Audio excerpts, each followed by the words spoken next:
Magandang araw po sa inyong lahat. Ang kwentong inyong mapapakinggan ngayong araw na ito ay tungkol kay Crisanto na isang simpleng mamamayan sa kanilang baryo. Ngunit nang magkaroon ng pagsalakay ng mga aswang sa kanilang baryo, ay hinimok siya ng isang matandang manunugis na magsanay upang maging isa siyang mandirigma laban sa mga aswang. Mahigpit na tinutulan ng asawa ni Crisanto na si Madel ang bagay na yon, at mas pinili nilang lisanin ang kanilang baryo upang takasan ang hindi magandang nangyayari. Pero gaano nga ba kasigurado sina Crisanto at Madel na ligtas sila sa bagong lugar na kanilang pinuntahan? At ano ang kayang gawin ni Crisanto para protektahan at ipagtanggol ang kanyang asawa? Ngunit bago po ang lahat, mga idol, huwag po nating kalimutang mag-subscribe, mag-like at i-hit ang notification bell sa aking mga YouTube channel na The Voice Addict at Apong Isaak para sa mas marami pang makapigil hininga na kwentong aswang at katatakutan mula sa mundo ng kababalaghan. Umpisahan na po natin ang kwento. Magandang umaga, Crisanto. Pasensya ka na kung nagpunta ko rito sa bahay niyo ng ganito kaaga. Wala akong problema, Lolo Simeon. Ano ho bang sadya niyo rito? Parang importante po yung sasabihin niyo. Abay, napaka-importante talaga, Crisanto. Siguro naman ay batid mo ang pagsalakay ng mga aswang kagabi. May ilang mga kababaryo natin ang nasugatan at sa kasamaang palad ay may mga nasawi. Nakakalungkot nga po ang pangyayaring yan. Napakatagal ng payapa ang ating baryo at hindi ko inakala na masisira ang kapayapaan yon nang dahil sa mga aswang. Pero Lolo Simeon, maraming salamat po kasi kayo ang nanguna sa pakikipaglaban. Nakita ko po kung gaano kayo kahusay kahit na may edad na ho kayo. Talagang hanggang ngayon ho kayo pa rin ang pinakamagaling at matapang na manunugis na nakilala ko. Maraming salamat sa iyong papuri. Ngunit gaya ng iyong sinabi, ay matanda na ako. Kumbaga'y pinaglipasan na ng panahon. Hindi na ako kasing lakas ng aking kabataan. Nararamdaman ko rin na humina na ako kahit pa may mga ginagamit akong agimat. Hindi po talaga natin mapipigilan ng pagtanda Pero, Lolo Simeon, ano po pala ang sasabihin niyo sa akin? Crisanto, mangyaring gusto sana kitang sanayin. Ho? Sanayin po saan? Sa pakikipaglaban sa mga aswang. Gusto kitang turuan sa mga bagay na alam ko bilang isang matagal na akong manunugis. Po? Teka, sigurado ho ba kayo? Abay, bakit ho ako? Hindi naman po ako marunong makipaglaban sa mga aswang. Kaya nga sinabi ko na sasanayin kita para ikaw ay matuto. Kahit naman ako ay nagsimula ng walang alam. Pero tignan mo ko ngayon. Sigurado ko na magiging isa kang tanyag na manunugis pagdating ng araw. Basta ibigay mo lang ang iyong puso sa pagprotekta sa mga tao laban sa mga aswang. Hindi ko po alam kung seryoso po ba kayo. Nagbibiro lang ho kayo Mukha ba ako nagbibiro, Crisanto? Ang ganitong bagay ay hindi ko ginagawang biro. Lalo na't hindi natin alam kung muli bang sasalakayin ng ating baryo ng mga kampon ng kadiliman tulad ng aswang. Tulad ng sinabi ko sa iyo, matanda na ako, Crisanto. Alam ko ang kapasidad ng aking kakayahan at natatakot ako na baka isang araw ay mawala na ako. Ayokong iwanan ng baryong ito na walang kahit isa man lang na may kaalaman pagdating sa pakikipaglaban sa mga aswang. Hindi lang naman ito para sa iyo o para sa iyong asawa na si Madel, kundi para sa lahat ng mga tao na narito sa ating lugar. Sandaling natahimik si Crisanto. Pinag-isipan niya ng gusto ang mga sinabi ni Lolo Simeon. Nakita niya ang kanyang asawa na si Madel na abala sa pagsasampay ng kanilang mga damit sa gilid ng kanilang kubo. Nagtama ang mga mata nila at matipid itong ngumiti. Alam ni Crisanto na kapag tinanggap niya ang alok ni Lolo Simeon ay manganganib hindi lang ang kanyang buhay, kundi maging ang buhay ng kanyang asawa. Halos wala pang 1 taon simula nang ikasal sila ni Madel, ni hindi pa nga sila nakakabuo ng anak. Natakot siya na may mangyaring hindi maganda sa kanila, lalo na't bago pa lang silang nagsisimulang bumuo ng sarili nilang pamilya. Crisanto, kailangan ko ng sagot mo. Pumapayag ka ba sa alok ko sa'yo? Pasensya na ho, Lolo Simeon. Biglaan po ang alok nyo. Pero, pwede po bang pag-isipan ko muna na mabuti ang bagay na to, Lolo Simeon? Kailangan ko rin po kasing sabihin to kay Madel. Mag-asawa po kami, kaya dapat ay iisa magiging desisyon namin pagdating sa bagay na to. Nauunawaan ko.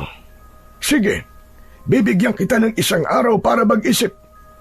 Pero umaasa ako na papayag ka at ang asawa mo sa gusto ko. Magandang hangarin ko, kaya ko to sinabi sa'yo. Alam ko naman ho yun, Lolo Simeon. Wala po kayong ginawang hindi maganda sa baryong to. Bukod po sa pagprotekta sa amin mula sa mga aswang, ay hindi nyo rin po ipinagdadamot sa aming lahat ang kalaman nyo sa panggagamot. Napakarami nyo na pong napagaling na may sakit dito sa ating baryo. Pero, nagtataka lang po ako kung bakit ako po talagang napili nyon sanayin. Hindi po ba marami namang ibang lalaki rito na tumulong sa inyo sa pakikipaglaban sa mga aswang? Bakit hindi po kayo pumili ng isa sa kanila? Sa totoo lang, Crisanto, maging ako ay hindi rin inaasahan ng bagay na to. Ngunit ilang gabi na kitang napapanaginipang nakikipaglaban sa mga aswang. Ikaw ang nakita kong tumalo sa kanilang pinuno. Nakita ko na hawak mo ang pugot na ulo ng pinuno ng mga aswang. Naniniwala ko na isa yung pangitain, isang senyales na ikaw ang tatapos sa kasamaan ng mga aswang na umaatake sa iba't ibang mga baryo. Hindi ko po alam kung anong mararamdaman ko sa sinabi niyo. Pero Lolo Simeon, maraming salamat po sa tiwala niyo sa akin, kahit wala pa naman ho akong nagagawa. Hindi pa huli, Crisanto, para may magawa ka. Sige po, pag-iisipan ko po ng mabuti ang alok niyo. Pag-uusapan din po namin ni Madel ang tungkol sa bagay na yan. Maraming salamat. O sige, babalik ako rito bukas ng ganito ring oras para sa iyong kasagutan. Habang naglalakad palayo, si Lolo Simeon ay inihatid yun ng tanaw ni Crisanto. May kabang lumukob sa kanya. Iniisip pa lang niya ang kanyang sarili na nakikipaglaban sa mga aswang, ay nagbigay na kagad yun ng kakaibang takot sa kanya. Ganun pa man, alam niya na seryoso ang problemang kinakaharap ng kanilang baryo. Walang nakakaalam kung babalik ang mga aswang na umatake kagabi, at lahat sila ay nangangamba kung hanggang kailan magpapatuloy ang ganung karahasan sa kanilang dating tahimik na baryo. Kinagabihan, nakaupo si Crisanto sa kanilang hapagkainan habang ang asawa niyang si Madel ay naghahain ng kanilang hapunan. Inilapag ni Madel ang isang mangkok na may umuusok na tinolang manok. Maya-maya pa ay umupo na rin si Madel at una nitong nilagyan ng kanin ang pinggan ni Crisanto. Oh, Hena, native na manok ang ginamit ko sa tinola na yan. Kaya sigurado ako na mapaparami talaga ang kanin mo. Narinig ni Crisanto ang sinabi ng kanyang asawa, ngunit nanatili siyang nakatulala. Hanggang sa sandaling yun kasi ay iniisip niya pa rin ang sinabi sa kanya ni Lolo Simeon. Crisanto! Hoy, Crisanto! Ha? Bakit, Madel? Bakit parang wala ka sa sarili mo? May problema ba? Dahil ba yan sa pinag-usapan niyo kanina ni Lolo Simeon? Oo, Madel. Dahil nga roon. Ano bang pinag-usapan niyo? Pwede ko bang malaman? Madel. Ang sabi niya kasi ay ilang beses niya na ako napapanaginipan. Nakita niya raw sa panaginip niya na nakikipaglaban ako sa mga aswang at ako raw ang tumapos sa buhay ng pinuno ng mga aswang. Ha? Ano raw ang ibig sabihin nun? Isa raw yung pangitain. Kaya inalok niya ako na magsanay sa kanya para matuto ko sa pakikipaglaban sa mga aswang. Ako raw kasi ang nakikita niya natatalo sa mga aswang na sumalakay sa baryo natin kagabi. Teka, Diyos ko, bakit ikaw pa? Wala kang alam pagdating sa ganyang bagay. Isa pa, mas makabubuti na hayaan na lamang natin ang bagay na yan sa mga marurunong. Yan din naman ang naisip ko habang magkausap kami kanina. Pero kung ikaw ang tatanungin ko, papayag ka bang maging isang manunugis ang asawa mo? Crisanto, ayoko. Hindi sa wala akong pakialam sa mga tao. Pero natatakot ako na baka may masamang mangyari sa iyo eh. Kakakasal pa lang natin, di ba? At hanggat maaari, ay nais ko na maging tahimik lang ang buhay natin. Kaya Crisanto, nakikiusap ako sa iyo. Huwag kang pumayag sa alok ni Lolo Simeon. Huwag kang mag-alala.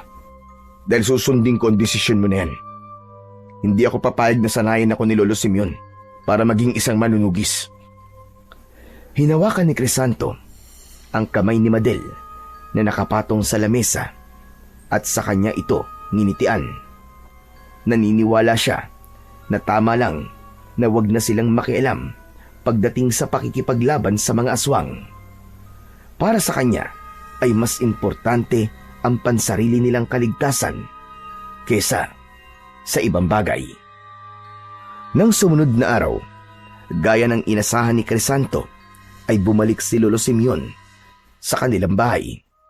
Pinapasok niya ito sa kanilang kubo at pinaupo. Nasa tabi ni Crisanto si Madel at magkahawak ang kanilang mga kamay. Inaasahan ko na nakapagdesisyon ka na sa napag-usapan natin kahapon, Crisanto.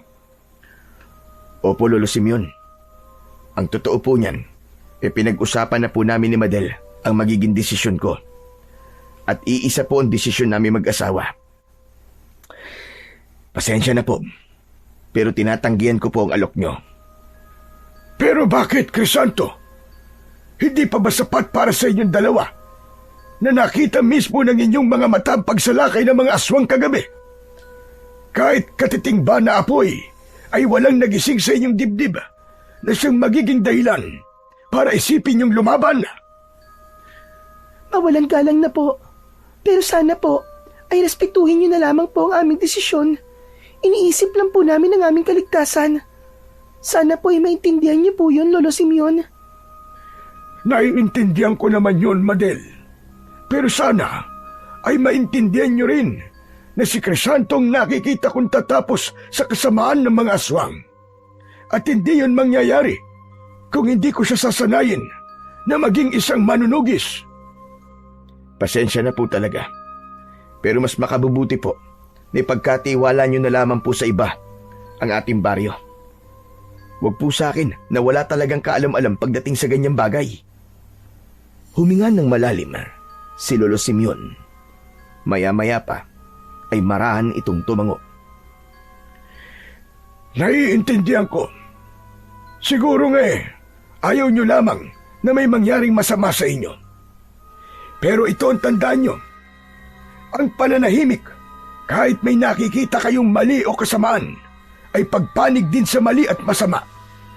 Ito ay isang uri ng pagkonsente. Maraming salamat sa oras ninyo at sana'y dumating ang araw na magbago pa ang isip mo, Crisanto. Bukas ang aking bahay para sa'yo para kausapin ako kapag nangyari na yon. Hindi na po magbabago ang isip ko. Pasensya na po talaga, Lolo Simeon. Matapos yun, ay nagpaalam na ang matandang si Lolo Simeon at umalis na ito.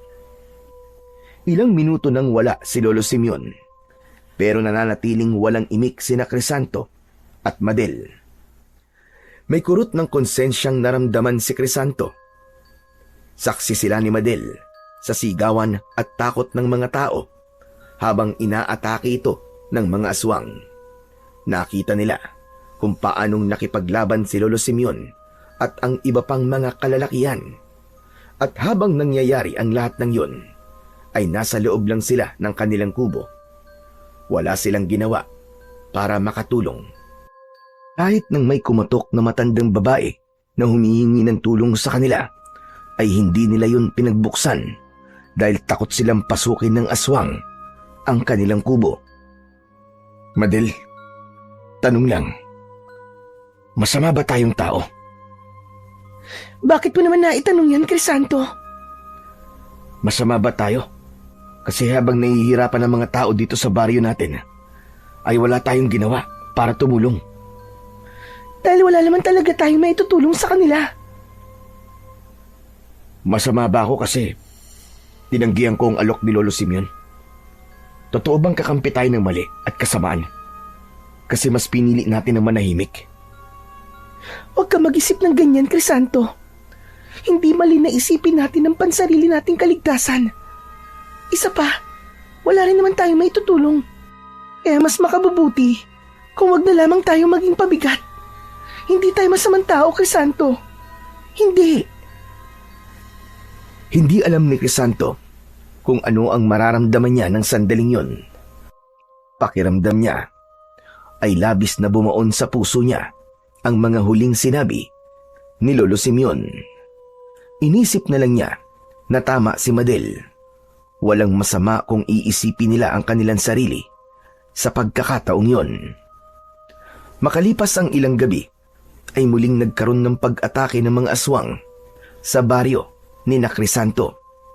Habang nagsisigawan ang mga tao dahil sa takot at nakikipaglaban sina Lolo Simeon sa mga aswang, ay nanatili sina Crisanto at Madel sa loob ng kanilang kubo. Parehas silang nakaluhod sa harap ng maliit na altar, habang kapwa may hawak na rosaryo. Hindi maiwasang mapapitlag si Crisanto sa tuwing may maririnig siyang malakas na sigaw. Nawawala ang konsentrasyon niya sa pagdadasal. Madel, ano kaya kung lumabas na ako para tulungan si Lolo Simeon? Pinag-usapan na natin ito, Crisanto. Ituon mo ang iyong atensyon sa pagdadasal. Walang masamang mangyayari sa atin kung mananatili tayo rito sa loob ng bahay. Pinilit ni Crisanto na ibalik ang kanyang atensyon sa pagdadasal, pero hindi siya nagtagumpay dahil bawat sigaw ng paghingi ng tulong na naririnig niya sa labas ay parang mga kutsilyong paulit-ulit na tumatarak sa kanyang dibdib. Halos madaling araw na nang huminto ang sigawan at kaguluhan sa labas. Nang oras na yon, ay tinapos na rin ni Crisanto at Madel ang kanilang pagdarasal.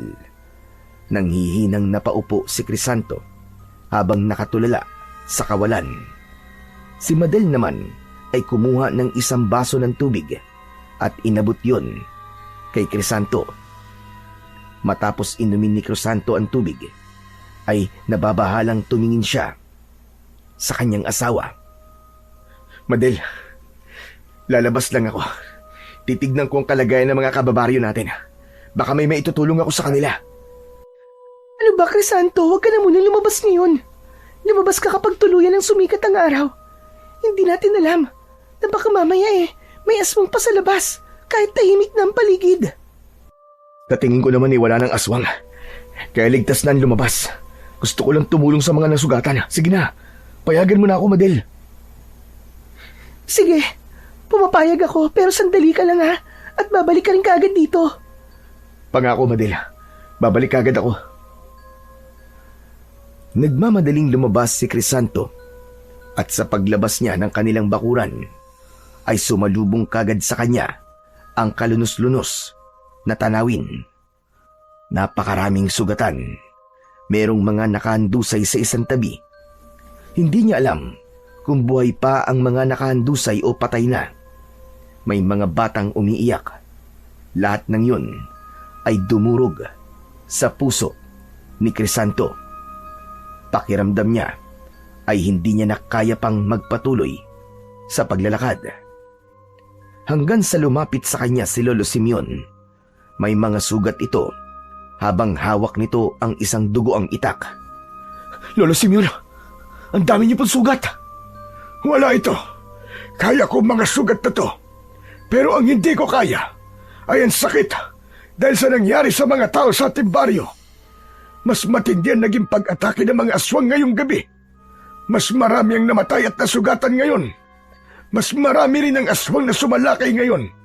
Kaya may kutob ako na meron silang isang baluarte kung saan sila naninirahan malapit dito sa ating baryo. Ano pong baluarte? Parang isang baryo o isang kuta. Doon sila naninirahan at nagpaparami. Pero pagmasdan mo sinapit ng mga tao dito sa ating baryo, Crisanto, hindi pa ba sapat ang mga nakikita mo para magbago ang iyong desisyon? Kailangan mo ng lumaban, Crisanto. Ikaw ang nakikita kong tatapos sa kaguluhang ito. Maniwala ka sana sa akin.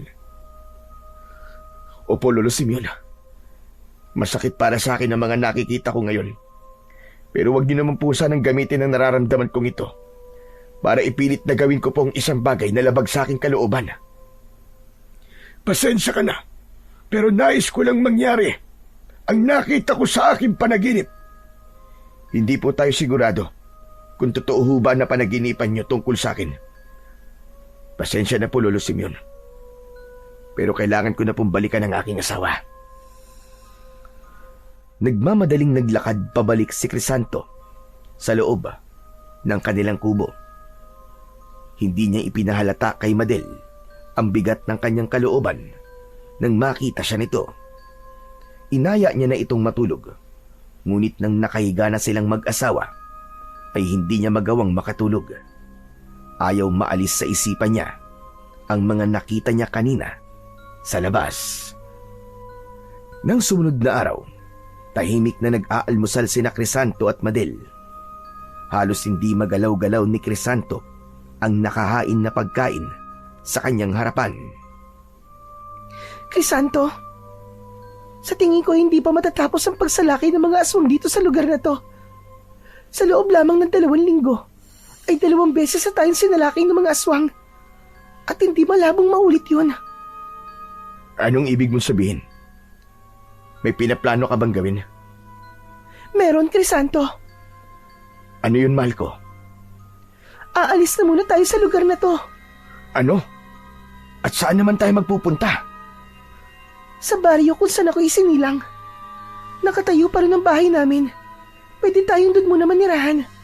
Tapos, kapag maayos na ang sitwasyon dito, ay saka tayo babalik. Pero nandito ang kabuhayan natin. Nandito ang taniman natin ng mga gulay. Pwede pa rin naman tayo magtanim ng gulay sa bahay namin. Malawak ang aming bakuran doon kay Santo.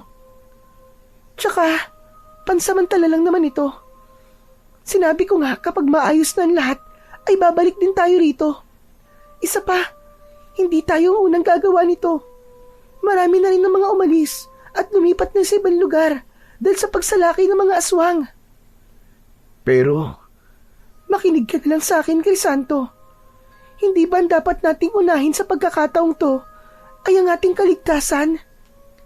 Hindi tayo magiging ligtas sa lugar na ito hanggat may mga aswang na sumasalakay dito. Hindi natin alam kung hanggang kailan tayo ililigtas ng pagdarasal natin gabi-gabi. Kaya huwag ka nang tumutol at pumayag ka na lang sa gusto kong mangyari. Kasi para rin naman to sa ating dalawa. Sandaling hindi nakapagsalita si Crisanto. Nais sana niyang sabihin kay Madel na nakapag-isip na siya kagabi tungkol sa alok ni Lolo Simeon sa kanya. Gusto niyang sabihin sa asawa niya na pumapayag na siyang magsanay para maging isa siyang manunugis. Ngunit dahil sa labis na pagmamahal niya sa asawa niyang si Madel, ay ayaw niyang magalit ito sa kanya at naisip niya na dapat niya itong sundin. Sige, pumapayag ako. Aalis tayo rito at dun muna sa dati niyong bahay tayo titira. Mabuti naman at pumayag ka na. Pagkatapos nating mag-almusal, ay mag-iimpake na tayo. Aalis na tayo rito. Kakausapin ko rin si Mang Jun dahil aarkilahin natin ang jeep niya na siyang maghahatid sa atin sa ating pupuntahan. Tanging pagtango na lamang ang naisagot ni Crisanto sa kanyang asawa. Labagban sa kalooban niya ang nais nitong gawin, ay wala na siyang nagawa kundi ang manahimik at pumayag sa nais nito. Matapos mag-almusal, ay agad na nag-empake sina Crisanto at Madel ng mga bagay na kailangan nilang dalhin. Habang ginagawa nila yon, ay dumating na ang jeep na maghahatid sa kanila, kaya mas binilisan na nila ang kanilang pagkilos. Habang isinasakay ni na Crisanto ang mga gamit nila sa jeep, ay napadaan si Lolo Simeon. May pagtatakang lumapit ito sa mag-asawa. Crisanto, Madel, anong ibig sabihin ito? Aalis ba kayo? Opo, Lolo Simeon. Doon po muna kami sa bahay ng mga magulang ko, habang magulo pa po rito sa baryo natin. Iniisip lang po namin ang aming buhay at kaligtasan, lalo na po si Madel. Ayoko pong may mangyaring hindi maganda sa kanya. Pero, paano na ang alok ko sa'yo? Ibig sabihin talaga buo na ang desisyon mo sa pagtanggi roon. Hindi nakapagsalita si Crisanto sa tanong na yon ni Lolo Simeon. Nais niyang sabihin kay Lolo Simeon na nais niyang magsanay sa tulong nito dahil hindi na kaya ng konsensya niya na makakita ng mga kababaryo nila na sugatan at walang buhay dahil sa mga pesting aswang. Pero naunahan siya ng takot na kapag sinabi niya yon, ay magagalit sa kanya ang kanyang asawa. Nang dahil sa hindi niya pagsasalita, ay si Madel na ang sumagot para sa kanya. Lolo Simeon, pasensya na. Buo na po ang pasya ni Crisanto. Hindi po siya magsasanay para maging isang manunugis. Hindi po siya nakatadhana para sa ganyang bagay. Pasensya na rin po, at hindi na namin kayo makakausap ng mas matagal dahil nagmamadali na po kami ngayon. Ipinagpatuloy na ni na Crisanto ang pagsakay sa jeep ng mga gamit nila habang si Lolo Simeon ay malungkot silang pinapanood. Hindi na lang tinignan ni Crisanto ang matanda upang hindi siya masyadong makonsensya sa pag-alis nila ni Madel sa kanilang baryo. Sa araw din na yon ay nakarating sina Crisanto sa lumang bahay ni na Madel. Gawa yun sa semento at yero, kaya nanatili yung nakatayo kahit matagal nang walang nakatira roon. Naglinis muna sila sa loob ng bahay bago nila ipinasok ang kanilang mga gamit. Sa mga nakalipas na araw ay naging tahimik naman ang buhay ng mag-asawa. Ginamit nila ang ipon nilang pera upang ipambili ng binhi ng mga gulay. Nagtanim sila roon ng mga gulay para meron silang pagkukunan ng pera.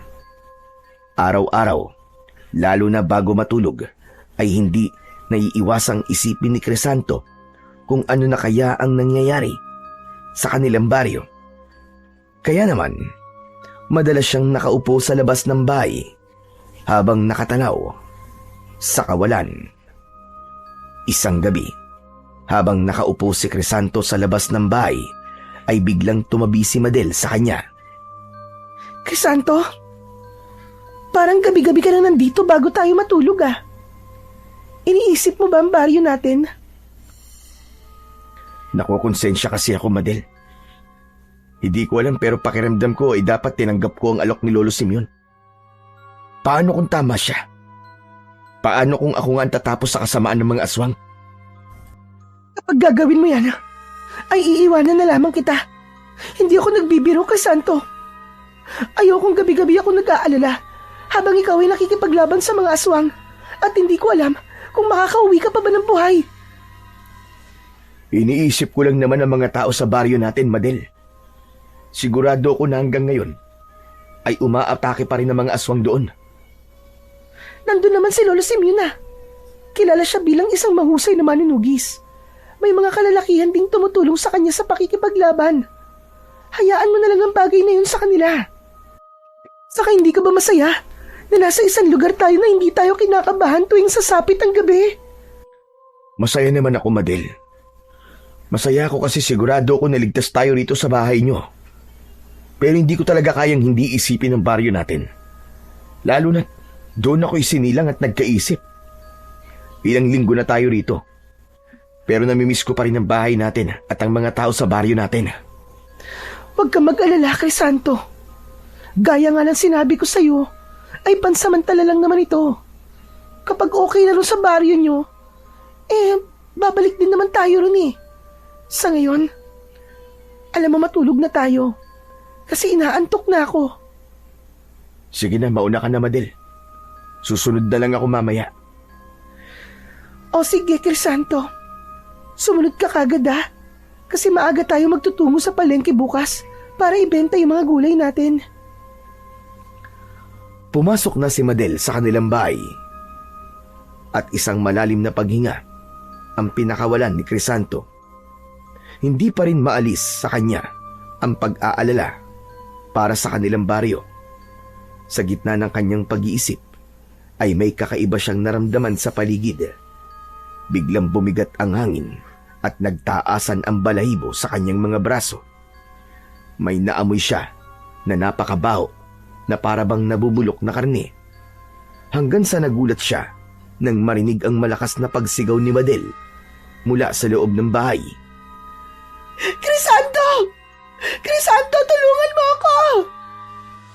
Humahangos na pumasok si Crisanto sa loob ng kanilang bahay. Nang nasa pintuan na siya ng kanilang kwarto, ay nagimbal siya nang makita na hawak ng dalawang aswang ang magkabila ang braso ng kanyang asawa. Crisanto! Tulungan mo ako!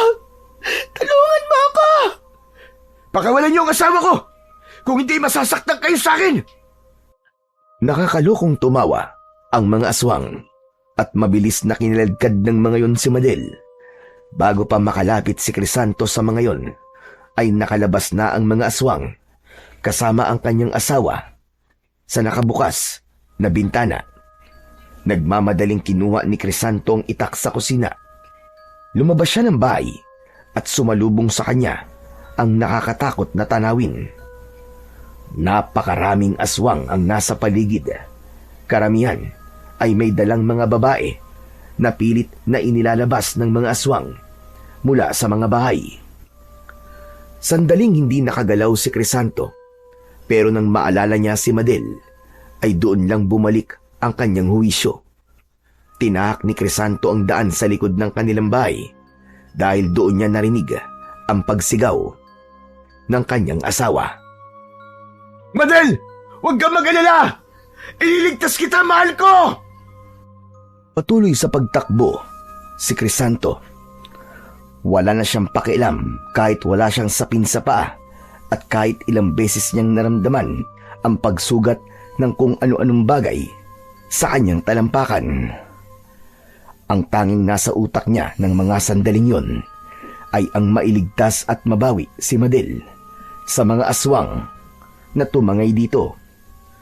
Ngunit sa hindi inaasahang pangyayari, natisod si Crisanto sa isang malaking bato. Nawalan siya ng balanse at sa pagkakadapa niya ay malakas na humampas ang kanyang noo sa isang malapad na bato. Unti-unting nanlabo ang kanyang paningin hanggang sa tuluyan na siyang nawalan ng ulirat. Umaga na nang bumalik ang malay ni Crisanto. Natuyo na ang dugo sa kanyang muka. Kahit nahihilo, ay pilit pa rin siyang tumayo at naglakad pabalik sa unahan ng kanilang bahay. Doon niya nakita ang mga taong naging biktima sa pagsalakay ng mga aswang noong nakaraang gabi. Lahat ay umiiyak habang bakas ang takot sa mga mata. Iginala ni Crisanto ang mata sa paligid. Umasa siya na makikita niya si Madel, pero nabigo siya. Nagsimula siyang lapitan isa-isa ang mga tao upang magtanong. Nakita niyo ba ang asawa ko? Nakita niyo po ba si Madel? Ngunit kahit isa ay walang nakuhang sagot si Crisanto, hanggang sa narinig niya mula sa dalawang lalaking nag-uusap na puro mga babae ang kinuha ng mga aswang kagabi. Nang marinig yun ni Crisanto, ay labis siyang nanlumo. Pakiramdam niya ay mawawala na siya sa kanyang katinuan dahil hindi niya alam kung buhay pa ba o hindi na ang kanyang asawa. Kahit batid ni Crisanto na imposible pa niyang makita si Madel, ay buong araw pa rin niyang sinuyod ang buong kagubatan sa baryong yun. Ngunit inabot na siya ng dilim nang hindi nakikita ang kanyang asawa. Bagsak ang balikat na umuwi siya sa bahay ni Madel. Nangihina siyang napaupo sa sahig habang umiiyak. Patawarin mo ko kung hindi kita nagawang iligtas, Madel. Napakawalang kwenta kong asawa. Kung marunong lang sana akong makipaglaban sa mga aswang, ay hindi ka sana nila makukuha. Napakawalang kwenta ko! Napakawalang kwenta ko! Habang patuloy na umiiyak si Crisanto, ay isang bagay ang pumasok sa kanyang isip. Tumigil siya sa pag-iyak at pinunasan niya ang kanyang mga luha. Si Lolo Simeon. Tama. Si Lolo Simeon. Siya ang pwedeng makatulong sa akin. Nang dahil sa naisip na yun ni Crisanto, ay nagdesisyon siyang bumalik sa kanilang baryo. Kinabukasan ng umaga, dala ang iilang gamit at damit, ay bumiyahe na kagad siya. Nang makarating siya sa kanilang baryo, ay dinala niya lang ang kanyang mga dala sa bahay nila at dumiretso na kagad siya sa bahay ni Lolo Simeon. Naabutan niya ang matandang lalaki na naghahasa ng itak sa harapan ng bahay nito. Gulat na gulat si Lolo Simeon nang makita si Crisanto. Hindi na napigilan pa ni Crisanto ang mapaluwa habang lumalapit kay Lolo Simeon. Oh, Crisanto! Abay, ano nangyari? Bakit ka umiiyak? Lolo Simeon, si Madel ho. Kinuha siya ng mga aswang. Ano ka mo? Abay, paano nangyari yun? Hindi ko po alam. Bigla na lang po may mga aswang na sumalakay sa baryo ni Madel. Umalis nga po kami rito at lumipat sa ibang lugar sa pag-aakala namin na mas ligtas kami ron. Pero hindi ko akalain na doon pa pala mangyayaring isang bagay na kahit na sa panaginip ay hindi ko inaasahang mangyayari sa asawa ko. Kumalma ka muna. Kalma lang, Crisanto. Halika sa loob at doon tayo mag-usap. Inalalayan si Crisanto ni Lolo Simeon hanggang sa makapasok na sila sa kubo ng matanda. Doon ay magkaharap silang umupo sa kawayang saig. Hinayaan ni Lolo Simeon si Crisanto na umiyak at nang bagya na siyang kumalma, ay doon niya na ikinuwento ng buo ang lahat ng nangyari. Matapos magkwento ni Crisanto, ay napailing na lamang si Lolo Simeon. Ikinalulungkot ko nangyari sa inyo ni Madel. Kaya pala simula nang umalis kayo rito, ay hindi na nagkaroon ng pagsalakay ng aswang dito. Yung pala, ay sa ibang lugar na sila sumasalakay. Narinig ko po na puro po babae ang kinuha ng mga aswang sa baryong yun. Ano po kayang ibig sabihin ng Lolo Simeon? Sa tingin ko ay tama ang aking teorya. Merong balwarte ang mga aswang sa kung saan.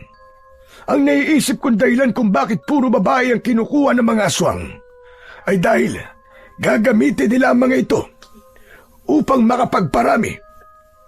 Ano ho? Gagawin po nilang palayan ng aking asawa? Hindi pa naman ako sigurado ron. Pero, yun lang ang tanging dahilan na aking naiisip kung bakit puro babae ang kinuha nila sa baryo ni Namadel. Hindi. Hindi nila yung pwedeng gawin sa asawa ko, Lolo Simeon. Kailangan may gawin ako. Kailangan mapigilan ko sila sa masama nilang balak sa asawa ko. Ayokong sisihin ka. Pero kung pumayag ka sanang sanayin kita sa pakikipaglaban, ay nagawa mo sanang protektahan si Madel. Baka hindi ito nangyari ngayon. Yan nga din po na pagtanto ko. Kung nakinig lang po sana ako sa inyo, ay nagawa ko sanang labanan ng mga buwisit na aswang ngayon. Baka hanggang ngayon ay kasama ko pa rin si Madel. Kasalanan ko to eh. Kasalanan ko lahat ng to. Huwag mong sisihin ang sarili mo. Wala kang kasalanan sa mga nangyari. Kung meron man dapat sisihin dito, walang iba kundi ang mga pesteng aswang na yon. Pero kung tama ang aking hinala, nagagawing palayaan ng mga aswang ang mga babaeng dinukot nila, ay may malaking posibilidad na buhay pa magpahanggan sa ngayon si Madel. Sa sinabing yon ni Lolo Simeon, ay may sumilay na konting pag-asa sa muka ni Crisanto. Sigurado po ba kayo sa sinasabi niyo, Lolo? Oo naman. Hindi nila papatay ng isang babaeng dinukot nila dahil nga gagamitin nila ito para pagpunlaan ng kanilang lahi. Hanggat napapakinabangan nila ito, ay hindi nila ito papatayin. Kung ganun, may pag-asa pang mailigtas ko si Madel, Lolo Simeon. Nakikiusap po ako sa inyo, Lolo Simeon. Tulungan niyo po akong iligtas si Madel. Parang awa niyo na ho. Ano ka ba? Hindi mo kailangan magmakaawa sa akin dahil talagang tutulungan kita. Hindi na kayo iba sa akin ni Madel at masakit din sa akin ang nangyari sa kanya. Naku, maraming salamat po, Lolo Simeon. Salamat po kasi kahit tinanggihan ko po noon ang alok niyo, ay bukas pa rin po ang puso niyo. Natulungan ako. Huwag ka muna magpasalamat sa akin, Crisanto. Dahil wala pa naman akong ginagawa. Sa gayon ay kailangan nating pagsabayin ang dalawang bagay. Ang pagsasanay mo at paghahanap sa baluarte ng mga aswang.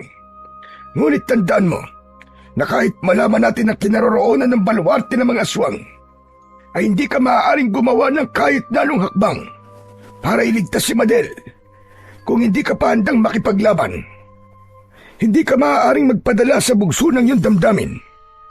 Kaya mo bang mangako na hindi mo gagawin yon? Nangangako po ako, Lolo Simeon.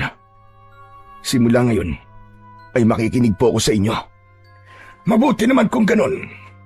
Ngayon pa lang ay sasabihin ko na sa iyo na hindi magiging madali ang pagsasanay na gagawin ko sa iyo. Kailangan mong magkaroon ng tiyaga at disiplina. Kailangan na makasiguro ko na handa ka na bago sumabak sa pagliligtas kay Madel at sa iba pang mga babae na dinukot ng mga aswang.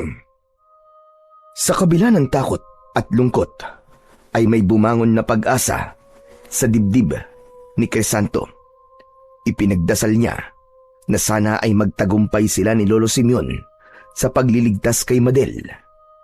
Labis din ang pasasalamat niya kay Lolo Simeon sapagkat sa kabila ng pagtanggi niya rito noon sa alok nito, ay bukas pa rin ang puso nito para tulungan siya. Agad na sinimulan ni Crisanto ang mahirap na pagsasanay sa ilalim ng gabay ni Lolo Simeon. Bawat araw niya ay napuno ng pagod at hirap. Natuto siyang gumamit ng itak, sibat at pana. Bukod doon, itinuro rin sa kanya ni Lolo Simeon ang tamang tiyempo sa pag-atake at pagdepensa. Kasabay ng pagsasanay ay hinanap na rin nila kung nasaan ang baluarte ng mga aswang. Nag-iikot-ikot sila sa mga baryo at nagtatanong tungkol sa mga nawawala. Sinusundan nila ang mga bakas ng dugo at mga kwento ng mga nakakita sa mga aswang. Unti-unti nilang nabuo ang hinala na may lugar sa gitna ng kagubatan kung saan walang tao ang nagpupunta na maaaring kinaroroonan ng lugar na kanilang hinahanap. Isang hapon, matapos ang matinding pagsasanay, ay namahinga na sina Crisanto at Lolo Simeon sa ilalim ng puno ng mangga sa likod ng bahay ng matanda. Hindi nga ako nagkamali sa iyo, Crisanto. Ilang araw pa lamang tayo nagsasanay, pero nakikita ko na kagad ang iyong husay sa pakikipaglaban. Maraming salamat po, Lolo Simeon. Pero dahil po yun, sa magaling ho kayong magturo. Walang silbi ang magaling magturo kung hindi naman determinado ang tinuturuan. Sigurado ako na kapag pinagbuti mo pa ng gusto ang iyong pagsasanay, ay mabilis kang magiging handa sa pakikipaglaban. Pero hindi pa po talaga ako handang makipaglaban sa mga aswang. Hindi po kasi ako makatulog ng maayos tuwing gabi.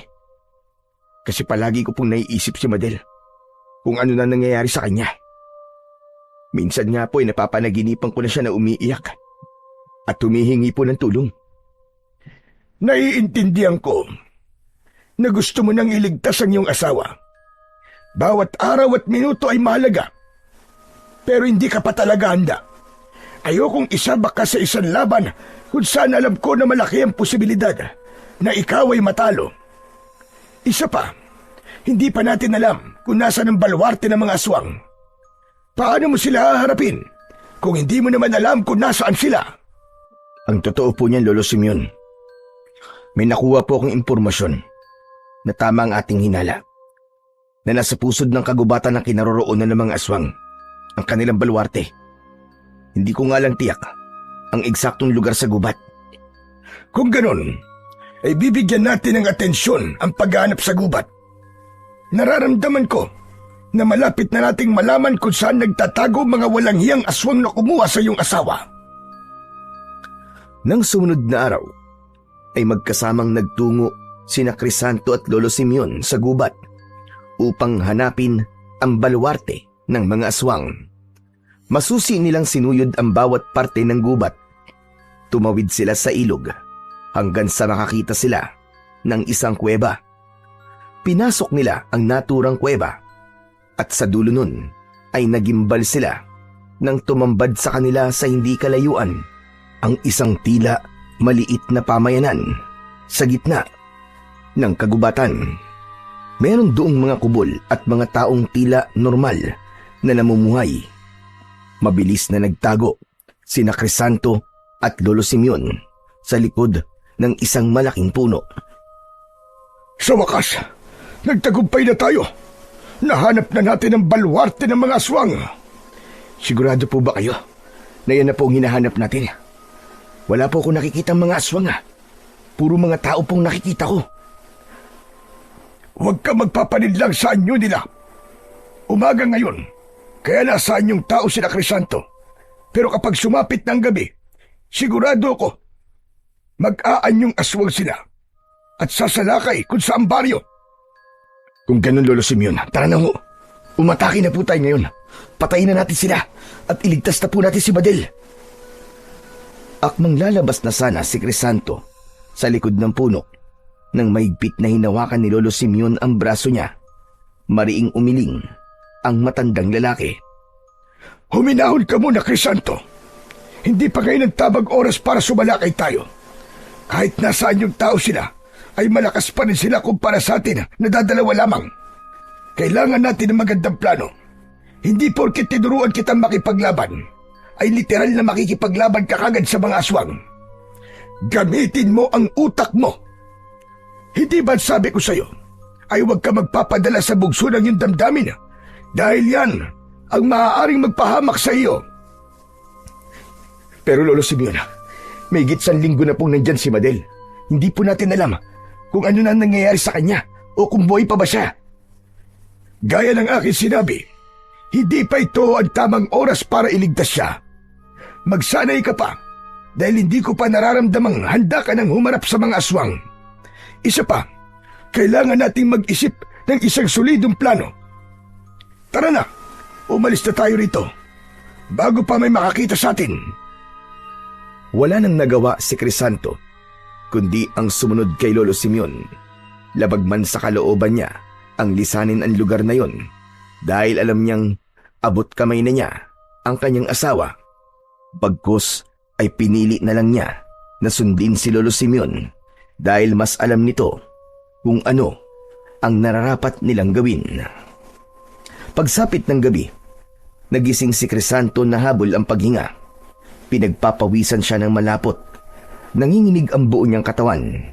Yun ay dahil dinalaw siya ng isang napakasamang panaginip. Napanaginipan na naman niya si Madel, pero sa pagkakataong yun ay pinagtutulungan itong lapain ng napakaraming aswang. Hindi ko na kayang walang gawin. Kailangan ko ng kumilos. Kailangan ko ng iligtas si Madel. Bumangon si Crisanto at kinuha niya ang itak na nasa kusina. Matapang siyang lumabas ng bahay at tinahak niya ang daan papunta sa gubat. Nang nasa loob na siya ng gubat, ay hindi siya huminto hanggang sa marating na niya ang kuweba na siyang daan papunta sa baluarte ng mga aswang. Sandaling huminto si Crisanto. Huminga siya ng malalim at pinilit niyang lakasan ang kanyang loob. Nangako siya sa kanyang sarili na hindi siya uuwi na hindi kasama si Madel. Ngunit nang hahakbang na siya papasok sa kuweba, ay may biglang humawak sa kanyang braso. Mabilis siyang humarap at tatagain niya sana ang nasa likuran niya, pero nabitin sa hangin ang itak niya nang malaman niyang si Lolo Simeon yun. Lolo Simeon, ano pong ginagawa niyo rito? Akala ko'y aswang kayo eh. Mabuti na lamang hindi ko kayo nataga. Ikaw ang dapat kong tanungin niyan, Crisanto. Anong ginagawa mo rito? Sabi ko na nga ba't gagawin mo to? Kaya nagbantay ako sa labas ng bahay mo. Kaya nasundan kita rito. Hindi ko na ho kaya. Ililigtas ko na po si Madel. Napanaginipan ko na naman siya. Hindi ko na po kayang maghintay pa ng ilang gabi bago ko iligtas ang aking asawa. Napag-usapan na natin to, Crisanto. Hindi ka gagawa na kahit na anong hakbang habang wala pa tayong matinong plano. Alam mo ba kung ano itong gagawin mo? Isa itong pagpapakamatay.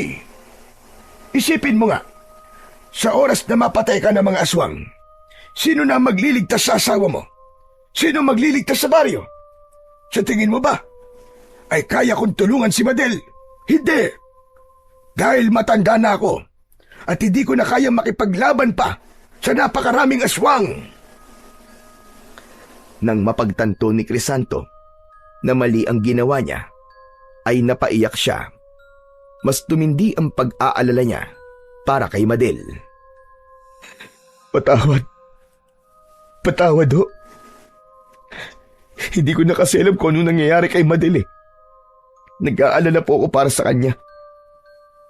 Ayokong kung kailan ako kikilos ay huli na pala ang lahat. Naiintindihan ko ang nararamdaman mo. Pero may maganda na akong planong naisip. Bukas ko pa sana ito sasabihin sa'yo, pero total, magkasama na tayo ngayon, ay ngayon ko na ito ipapaalam sa'yo. Pero wag dito.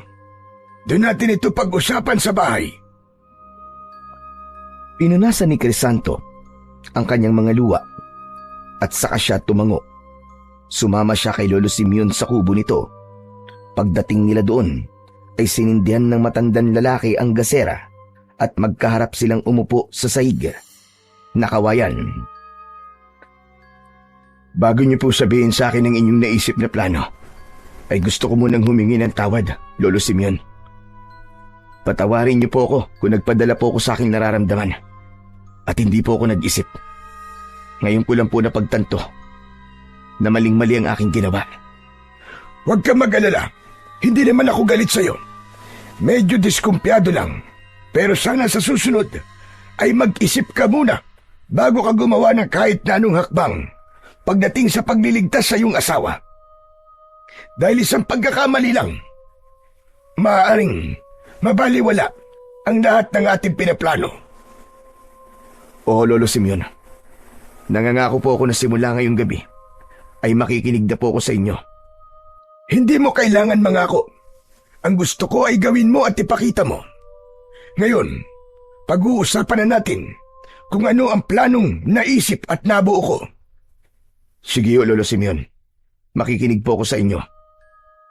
Sa mga susunod na araw, ay mas paiigtingin natin ang pagsasanay mo. Kailangan maging handa ka sa lalong madaling panahon. At kapag handa ka na, kailangan mong magpanggap na isang tindero. Tindero ng kung ano-anong mga bagay. Sandali, Lolo Simeon. Bakit ko po kailangan magpanggap na isang tindero? Hindi ko po kayo maintindihan. Patapusin mo muna ako at sigurado ko na maiintindihan mo ko. Teka, nasa na nga ba ako? Nandito po sa bahay niyo. Sus Mariosep, ang ibig ko sabihin ay kung saan ba ako natapos sa pagsasalita kanina. Dun po sa sinasabi niyo na magpanggap po ako na tindero. Ayun na nga. Magpapanggap kang isang tindero. Magtitinda ka ng mga bagay na alam mong wala sa baluarte ng mga aswang. Doon ka magtitinda. Sa madaling salita, magmamanman ka sa baluarte nila. Aalamin mo kung paano sila namumuhay doon. Aalamin mo kung ano ang kanilang kahinaan. At kapag nalaman mo na mga dapat mong malaman, lalo na ang kahinaan nila, ay saka kakikilos para tuluyang iligtas si Madel at ang iba pang pwede mong iligtas doon. Naiintindihan ko na po ang gusto niyo mangyari, Lolo Simeon.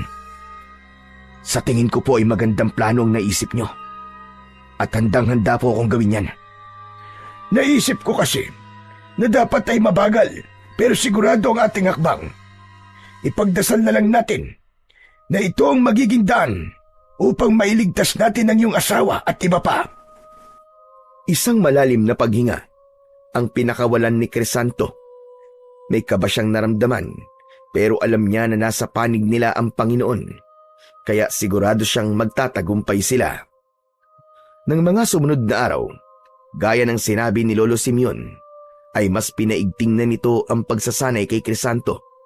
Hindi lang ang abilidad sa pakikipaglaban ang hinasa kay Crisanto, kundi maging ang tatag ng kanyang lakas at pangangatawan. Mas naging mahirap para sa kanya ang kanilang ginagawa, pero mas naging determinado siya sapagkat alam niya na kailangan niyang pagdaanan ang lahat ng yun upang magtagumpay sila ni Lolo Simeon sa kanilang plano. Makalipas ang ilang araw, ay kinausap ni Lolo Simeon si Crisanto. Nasa likod sila ng bahay ng matandang lalaki. Ngayon ko na tinatapos ang iyong pagsasanay, Crisanto. Sigurado ko na handa ka ng makipagbakbakan sa mga aswang. Sa napakaikling panahon, ay pinakita mo sa akin na kaya mo maging isang magaling na manunugis.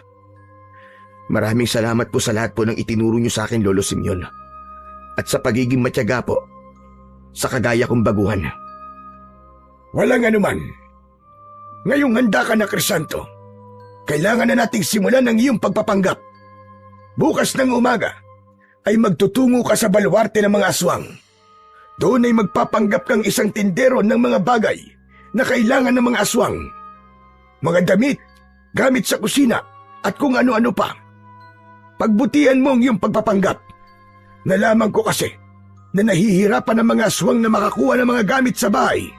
Kaya naisip ko ang planong ito. Ang ikinakabahala ko lang po ay baka kapag nalaman nila na isa akong manunugis, ay patayin kagad nila ako. Huwag kang mag-alala dahil may solusyon ako sa bagay na yan. Mula sa bulsa ng pantalon ni Lolo Simeon ay may kinuha itong itim na bato na halos kasing laki ng hulin. Lolo Simeon, ano ang batong to? Ito ang bato na nagmula sa loob ng katawan ng isang bangkilan. Sa totoo lang, iniiwasan kong gamitin ang batong ito dahil ito ay nagmula sa masama. Ngunit hindi sa sitwasyon natin ngayon. Kailangan mong gamitin ang batong ito upang isipin ng mga aswang na ikaw ay isa sa kanila. Ang dapat mo lang gawin ay dalhin ang batong ito at lahat ng aswang na makakakita sa iyo ay hindi malalaman na ikaw ay isang tao. Lilinlangin sila ng kapangyarihan ng batong ito. Kung ganun, malaki nga pong may tutulong ng itim na bato na yan para sa misyon na gagawin ko sa baluarte ng mga aswang. Tama ka. Ngunit huwag mong kalilimutan na hindi ito dapat malayo sa iyo. Ilagay mo ito sa iyong bulsa o kahit sa parte ng iyong katawan. Basta't huwag mo itong ilalayo sa iyong katawan. Hindi rin ito dapat makita ng kahit na sinong aswang. Dahil kung sinong aswang ang makakakita sa batong ito, ay malalaman na ikaw ay isang tao. Tatandaan ko po ang lahat ng inyong sinabi. Sisiguraduhin ko po na malalaman kong kahinaan ng mga aswang para mas madali natin silang matalo at upang mailigtas ko si Madel at ang iba pang mga babae na dinukot nila. Naniniwala ako na magtatagumpay ka, Crisanto. Basta't huwag ka magpapadala sa bugso ng iyong damdamin. Higit sa lahat, kailangan mong gamitin ang iyong pag-iisip. Hindi ka maaaring gumawa ng ibang hakbang, maliban na lang sa pag-alam sa dapat mong malaman tungkol sa mga aswang. Ngayon, ipagkakaloob ko sa iyo ang itim na bato. Ikinulong ni Lolo Simeon ang itim na bato sa mga palad nito. Inilapit nito yon sa bibig nito at may ibinulong itong isang dasal doon. Matapos yon, ay ibinigay na ng matanda ang bato kay Crisanto na malugod naman niyang tinanggap. Habang nasa palad niya ang bato, ay naramdaman niya ang bahagyang pag-init nun. Sa kabila na mula sa masama ang naturang bato, naniniwala si Crisanto na malaki ang maitutulong nun upang mailigtas niya ang kanyang asawa. Kinabukasan ng umaga ay kinondisyon na ni Crisanto ang sarili sa pagsisimula ng kanyang misyon.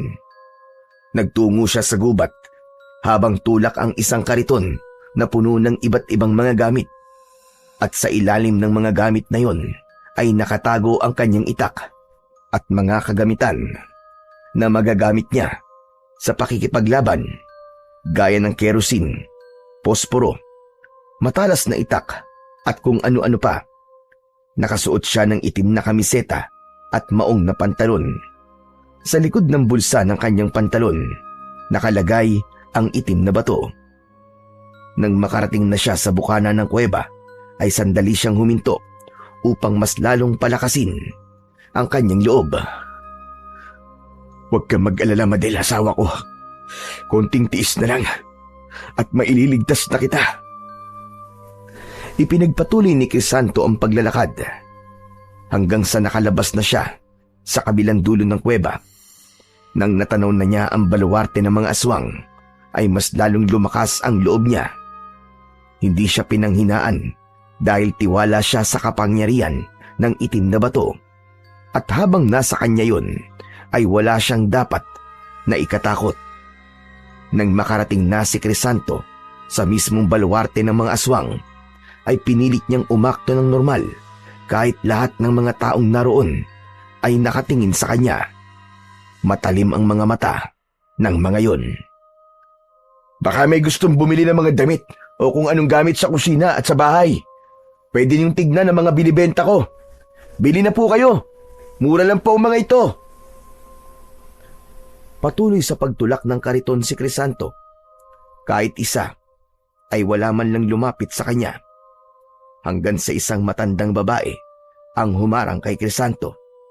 Pailalim kong tumingin ang matanda na para bang binabasa nito ang kanyang buong pagkatao.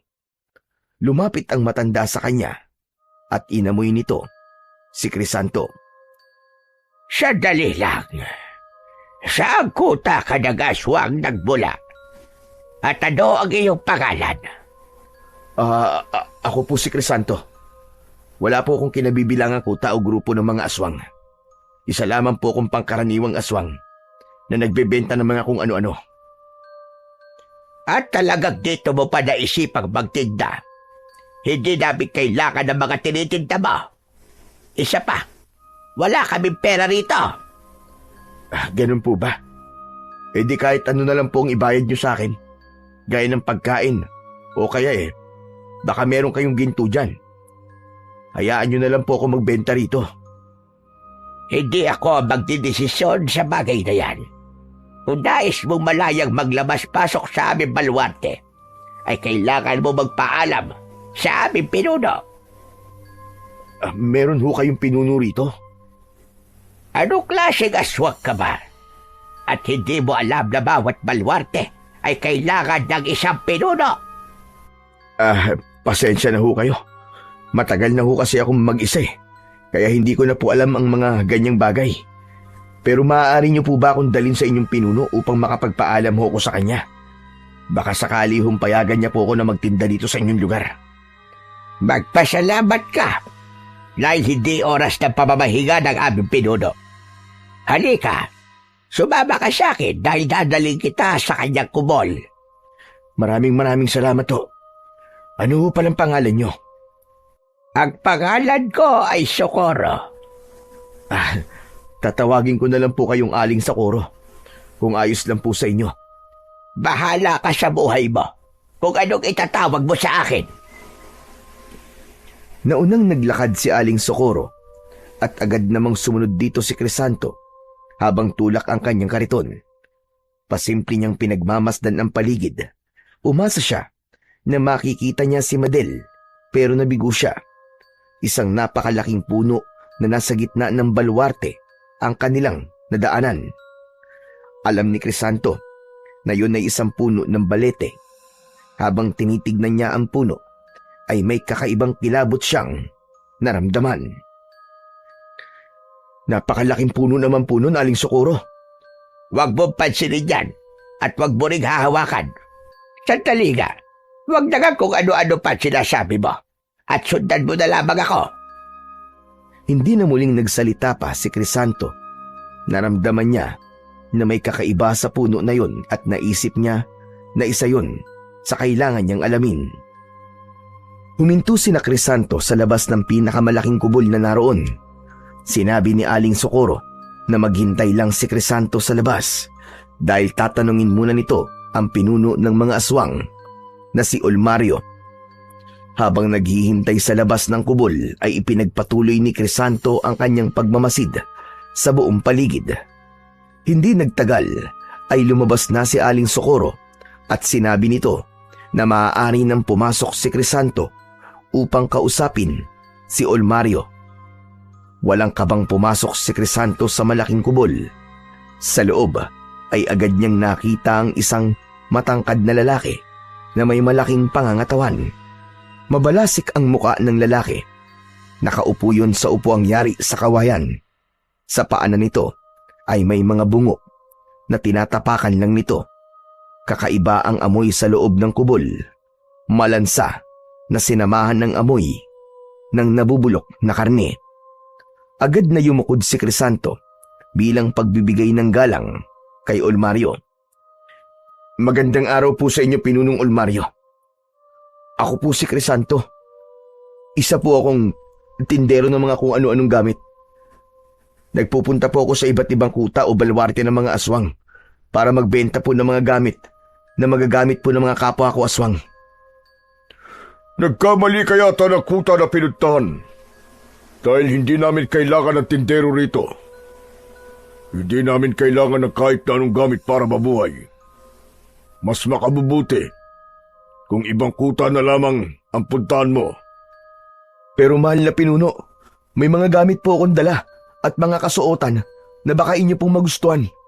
Huwag po kayo mag-alala dahil bilang pagbibigay ng galang po sa inyo, ay libre ko na po itong ibibigay sa inyo.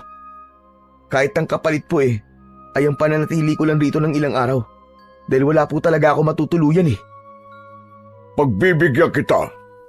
Ipakita mo sa akin ang mga gamit na iyong ihahandog sa akin. Sandali lang po. Kukunin ko lang po sa labas sa mga gamit na yon. Nagmamadaling lumabas si Crisanto.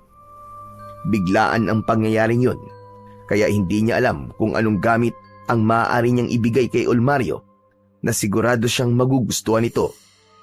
Kaya kumuha siya ng kahit na ano at saka siya bumalik sa loob ng kubol ni Olmario. Ipinatong niya sa lamesang naroon ang mga gamit na kanyang nakuha. Narito na po mga gamit na handog ko sa inyo, mahal na pinuno. Meron po ritong balabal na magagamit niyo po kapag malamig. Pamaypay po na gawa sa anahaw kapag mainit naman. Meron din pong patalim, kumot at banig. Para po sa inyo itong lahat, Pinunong Olmario. Mukhang kapaki-pakinabang nga mga gamit na yan. Kung ganun, binibigyan na kita ng paintulot na magtinda sa aming baluarte. Ngunit tandaan mo, walang pera ang mga aswang dito. Kung ang nais mo ay kumita ng pera sa pamamagitan ng pagtitinda, ay nasa maling lugar ka. Wala pong problema yun sa akin. Kahit na ano na lang pong ibayad nila sa akin, itatanggapin ko. Ang gusto ko lang po talaga ay pansamantalang matutuluyan hanggang sa makahanap po ako ng panibagong kuta o baluarte ng mga aswang. Kung yan ang nais mo ay maaari ka nang lumabas. Sabihin mo kay Socorro ang aking desisyon at ipaalam mo sa kanya na hinahayaan kong makituloy ka muna sa kubo ni Socorro. Maraming salamat po, Pinunong Olmario. Maraming salamat po talaga. Yumukod muli si Crisanto kay Olmario at saka siya tuluyang lumabas. Agad niyang nakita si Aling Socorro sa hindi kalayuan. Nilapitan niya ang matandang babae. Ano ang naging desisyon ng aming pinuno? Pinayagan niya po kung pansamantalang makituloy dito sa inyong baluarte at magtinda ng aking mga paninda. At sabi niya rin po sa akin, doon daw po muna ako sa kubol niyo titira. Ano ka ba? Bakit ka naman sa kubol ko titira? Aba, malay ko po. Yung po sinabi ni Pinunong Almario eh. Bakit? Ayaw niyo po ba? Aba kung ayaw niyo po, kung gano'n babalik po ako doon sa loob. Sasabihin ko po kay Pinunong Olmario na ayaw niyo. Abay, wag. Hindi na kailangan. Wag na. Walang sino man na sumusuway sa nais at utos ng aming pinuno. Kaya kahit labag sa aking kalooban, ay sumunod ka sa akin para madala kita sa aking kubol. Nakasimangot na naglakad si Aling Socorro, habang si Crisanto naman ay napangisi dahil hindi niya akalain na magiging madali sa kanya na makuha ang tiwala ng pinuno ng mga aswang sa baluarting yun. Hindi nagtagal ay narating na ni Crisanto ang kubol ni Aling Socorro. Maliit lamang yon at ang higaan doon ay dayami. Sandali siyang namahinga at pagsapit ng hapon ay nagsimula na siyang mag-ikot sa baluarte ng mga aswang habang tulak ang kariton. Yun ay bilang parte ng pagpapanggap niya na siya ay isang tindero.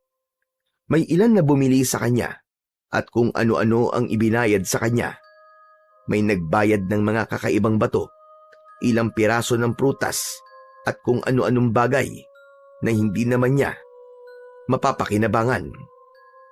Nang bumalik na si Crisanto sa kubol ni Aling Socorro, ay naabutan niya itong may pinapakuluan na kung ano sa kaldero.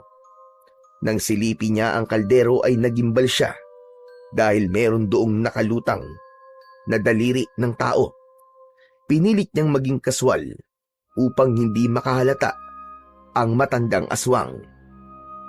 Aling Socorro, pwede ho ba ako magtanong sa inyo? Pwede naman, ngunit depende sa tanong mo. Kung ito ay aking sasagutin. Yung malaking puno ho ng balete, para saan po ba yun? Napansin ko ho kasi na parang sinasamba yun ng mga aswang dito. Nilalapitan nila yon at tinahawakan tapos parang umuusal ho sila ng kung anong salita. Bakit gusto mong malaman? Sa dami na po kasi na napuntahan kong kuta ng mga aswang, ay ngayon lang po ako nakakita ng ganung puno sa isang kuta o baluarte ng mga kagaya natin. Sige, sasabihin ko sa iyo kung gaano kaimportante sa amin ang puno ng balete na yon. Total ay ikaw ay kagaya naman namin na isa ring aswang. Ang puno ng balete na yon ay itinanim pa ni Pinunong Olmario dahil yon ay mula sa isang hari ng kadiliman. Ang punong iyon, ang sentro naming lahat. Ano pong ibig niyo sabihin sa sentro? Ang puno ng balete na yon ang aming buhay. Yun ang nagbibigay sa amin ng lakas, lalong-lalo na kay Pinunong Olmario. Kung ganun, hindi maaaring mamatay ang puno ng balete, ganun ho ba? Tama ka, Crisanto. Dahil sa sandaling mamatay ang puno ng balete, ay mamamatay kaming lahat ng narito, kasama na si Pinunong Olmario. Siguro naman ay nasagot ko na ang tanong mo at titigilan mo na ako sa kakatanong. Opo. Maraming salamat po sa pagsagot niyo sa aking tanong. Huwag po kayo mag-alala kasi hindi ko na po kayo kukulitin. Pasensya na ho kayo, Aling Socorro. Tumalikod na si Crisanto kay Aling Socorro at isang ngiti ng tagumpay ang sumilay sa kanyang labi. Alam niya na matutuwa si Lolo Simeon sa impormasyon na kanyang nakuha mula sa isa sa mga aswang na nakatira sa baluarteng yon. Nang kumagat na ang dilim, ay nakita ni Crisanto ang sabay-sabay na pag-aanyong aswang ng mga tao na naroon. Nagtipon ang mga yon paikot sa puno ng balete, kasama si Olmario, at doon nag-anyong aswang ang lahat. Hindi makapaniwala si Crisanto sa kanyang nasaksiyan. Hindi niya akalain na makakakita siya ng ganung tagpo na nagbigay ng labis na kilabot sa kanya. Matapos mag-anyong aswang, ay magkakasamang nagtungo ang mga aswang sa iisang direksyon at sigurado siya na sasalakay na naman ng mga yon sa kung saang baryo. Mukhang lahat ng mga aswang ay umalis ha. Pagkakataon ko na to para alamin kung saan nila'y tinatago ang asawa ko at ang iba pang mga babae. Lumabas si Crisanto sa kubol ni Aling Socorro. Napakatahimik ng paligid ng mga sandaling yon.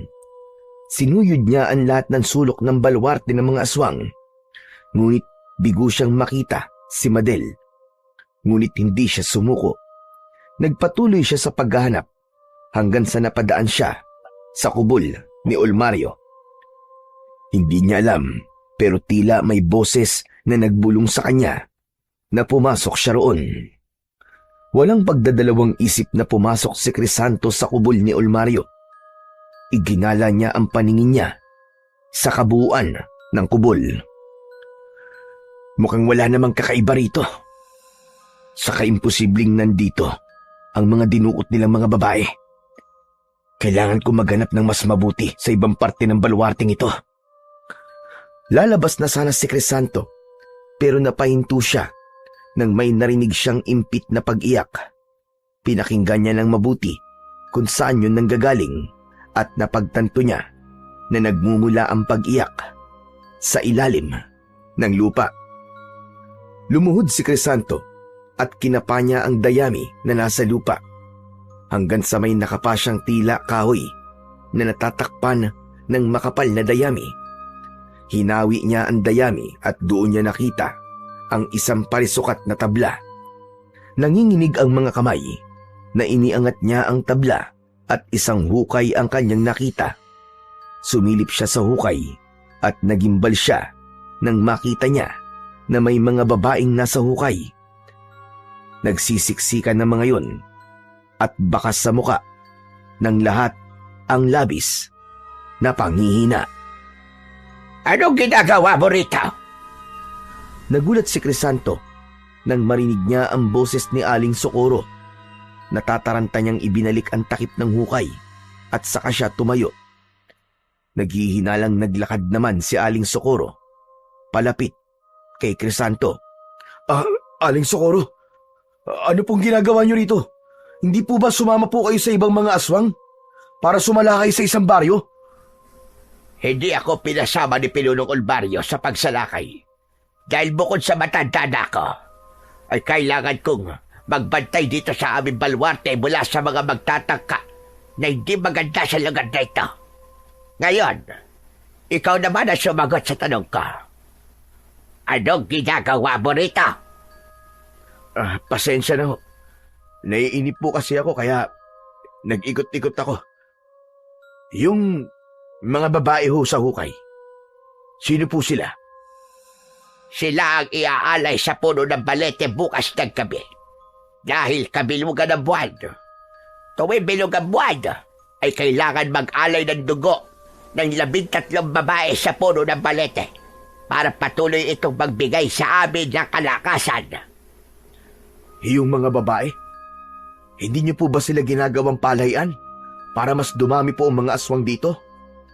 Hindi na namin yun kailangan gawin. Dahil sa tuwing nakakapag-alay kami ng 13 babae sa puno ng balete, ay binibigyan din kami ng puno ng dagdag na kasapi sa aming grupo. Kaya mas lalo kaming dumarami at lumalakas. Sa nalaman na yon ni Crisanto ay nakahinga siya ng maluwag. Inakala niya kasi na sa sandaling yon ay may nabubuo ng sanggol na aswang sa sinapupunan ng kanyang asawa. Ano pag ginagawa mo nito? Umalis ka na. Magpasalamat ka dahil si Pinunong Olmario ang nagdesisyon na manuluyan ka rito. Dahil kung hindi, ay ako mismo magpapaalis sa'yo. At isa pa, dapat mong malaman na hindi ka maaaring pumasok dito na walang pahintulot ng aming pinuno. Naiintindihan mo ba? Opo, Aling Socorro, naiintindihan ko po. Huwag po kayo mag-alala dahil hindi na po ito mauulit. Pasensya na ho talaga. Hindi na talaga dapat itong maulit. Dahil kapag ginawa mo itong bali, ako na mismo kakausap kay Pinunong Olmario para paalisin ka. Pasensya na ho. Babalik na po ako sa kubol nyo. Matiim na tinignan ni Aling Socorro si Crisanto at hindi siya nagpahalata na kinakabahan siya. Bagkus ay nginingitian niya lang ang matandang babae. Naglakad na palabas si Crisanto sa kubol ng Pinunong Olmario. Ngunit nang nasa pintuan na siya, ay narinig niya ang pagtawag sa kanya ni Aling Socorro. Crisanto, sandali lang. Sa'yo ba ang batong ito? Lumingon si Crisanto at nanlaki ang mga mata niya nang makitang hawak ni Aling Socorro ang itim na bato. Kinapa niya ang bulsa sa likod ng suot niyang pantalon at nanlamig siya nang malamang wala na roon ang itim na bato na ibinigay sa kanya ni Lolo Simeon.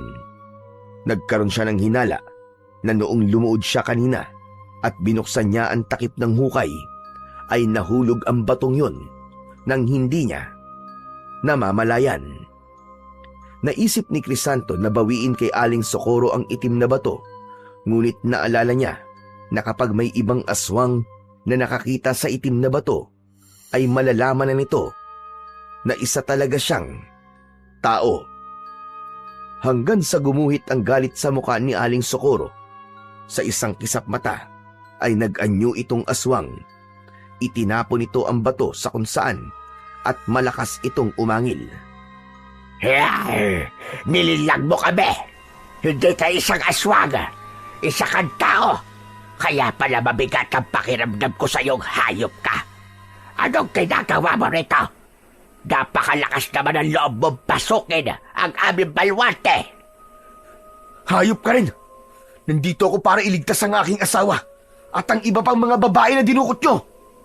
Pwes, hindi ka magtatagumpay dahil hindi ka na makakalabas ng buhay sa aming baluarte. Ako mismo ang papatay sa iyo. Hindi na muna nagsalita si Crisanto. Iginala niya ang kanyang paningin sa kabuuan ng kubol upang maghanap ng armas na maaari niyang gamitin sa pakikipaglaban. Sigurado ako na matutuwa si Pinunong Olmario sa sandaling ikaw ay aking mapaslang. Sa tingin mo ba ay papayag ako na mapatay mo? Wala akong pakialam kahit matanda ka dahil lalabanan pa rin kitang demonyo ka. Huwag mo akong binabaliit. Matanda man ako, ay malakas pa rin ako. Isang malakas na pag-angil ang pinakawalan ni Aling Socorro. Bigla itong sumugod at tinangkang kalmutin si Crisanto. Napaatras siya at muntik siyang matumba. Nang sandaling yon, ay walang nagawa si Crisanto kundi labanan ang matandang aswang ng mano-mano. Sa muling pagsugod ni Aling Socorro, ay isang malakas na suntok ang sumalubong sa mukha nito.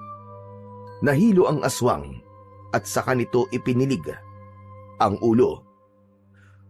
Suntok pa lang ang ginawa ko, pero parang tumutumba ka na, Socorro. Ano? Laban pa! Ay, masyado kang maraming sinasabi.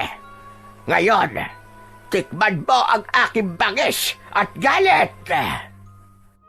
Mabilis na umatake ang aswang. Sa sobrang bilis nito ay hindi na malayan ni Crisanto na nasa harapan niya na ito.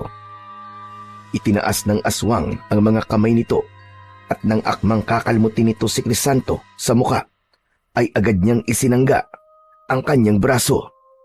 Napasigaw sa sakit at hapdi si Crisanto nang bumaon ang matutulis na kuko ng aswang sa kanyang balat.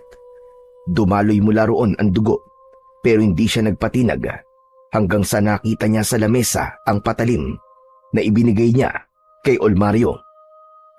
Mabilis na dinampot ni Crisanto ang patalim at saka siya muling humarap kay Socorro. Sa pagkakataong yun, ay si Crisanto naman ang sumugod. Tinangka niyang isaksak ang patalim sa mismong dibdib ng kalaban, pero nagawa nito yung iwasan. Muli siyang sinugod ng matandang aswang at bumaon ang matutulis nitong mga kuko sa kanyang dibdib. Nang hina si Crisanto at napaluhod siya, isang nakakalokong pagtawa ang pinakawalan ni Aling Socorro. Ganyan ang nangyayari sa mga kagaya mong mapangahas. Kung inaakala mong mananalo ka sa akin ay nagkakamali ka. Hindi mo yata alam na ako ay isa sa pinakamalakas at mabangis na alipin ni Pinonong Olmario. Tama ka. Isa kang ang alipin. At habang buhay kang magiging alipin. Sa kabila ng sakit at sugat, ay pinilit ni Crisanto na tumayo. Sa muling pagsugod ng aswang sa kanya, ay sinalubong niya ito at buong puwersa niyang inundayan ng saksak sa tiyan ang aswang. Umalingaw-ngaw ang hiyaw ng matandang aswang at lalo lamang itong nagalit. Kinalmot nito ang mga balikat ni Crisanto, pero imbis na umatras, ay muli niyang sinaksak sa tiyan ang matandang aswang. Sa huli, itinarak niya ng malalim ang patalim sa leeg ni Aling Socorro. Nilaslas niya ang leeg ng aswang at doon na ito tuluyang binawian ng buhay. Sa pagbagsak ng katawan ni Aling Socorro, ay nakaramdam ng kasiyahan si Crisanto. Hindi niya akalain na yun ang unang aswang na napatay niya sa buong buhay niya. Hayop kang diablong buwang ka! Sinabi ko naman sa'yo, hindi ako papayag na mapapatay mo ko. Simula pa lang ito ng pagiganti ko para sa mga buhay na inyong kinuha. Dinuraan ni Crisanto ang bangkay ng matandang aswang. Dinampot niya ang itim na bato at isinilid niya yon sa bulsa ng kanyang pantalon. Muli niyang binuksan ang takip ng hukay dahil nais niyang makasiguro kung naroon ang kanyang asawa. Madel? Madel, nandiyan ka ba?